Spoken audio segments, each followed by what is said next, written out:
વિદેશની વાત કરી તો વિદેશમાંથી પૈસા મોકલવાની બાબતમાં ભારતીયો સૌથી મોખરે છે. સૌથી વધારે ભારતીયોએ જે છે $125 અબજ સ્વદેશની અંદર પોતાના દેશમાં મોકલાવ્યા છે.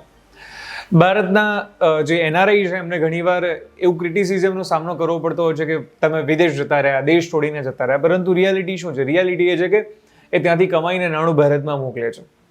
મતલબ કે કોઈ અમેરિકા જાય છે તો અમેરિકામાં $80 આવે છે, તો એ ડોલર જે છે ઇન્ડિયા મોકલે છે, ઇન્ડિયન રૂપીઝમાં મોકલે છે, અને પરિણામે કે બેનિફિટ થાય છે આપણા દેશને કે વિદેશી ભંડોળ આપણને મળે છે.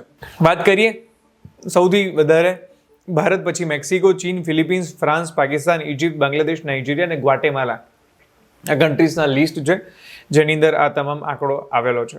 સૌથી વધારે રેમિટન્સ ભારતમાં થઈ રહ્યું છે. આપણા ગુજરાતીઓ તો બહુ જાણીતા છે, આપણને બધાને ખબર છે કે કચ્છના જે વેપારીઓ છે એ યુએસ, કેનેડા, આફ્રિકન કન્ટ્રીઝની અંદર પણ છે. તો પછી જે આણંદ અને મહેસાણાનો જે વિસ્તાર છે ત્યાંથી મોટાભાગના ગુજરાતીઓ છે કેનેડા, યુએસમાં સ્થાયી થયા છે, ત્યાં પોતાનો ધંધો વિકસાવ્યો, અને મોટાભાગના ગુજરાતીઓ એવું કરતા હોય છે કે ધંધો ત્યાં કરશે પણ રોકાણ ઇન્ડિયામાં કરશે, કારણ કે વિદેશોમાં રોકાણની સામે એટલું રિટર્ન પણ નથી મળતું. એટલા માટે આ જે ભારતીયો છે એ ત્યાં કમાઈને ભારતમાં પૈસો મોકલી રહ્યા છે.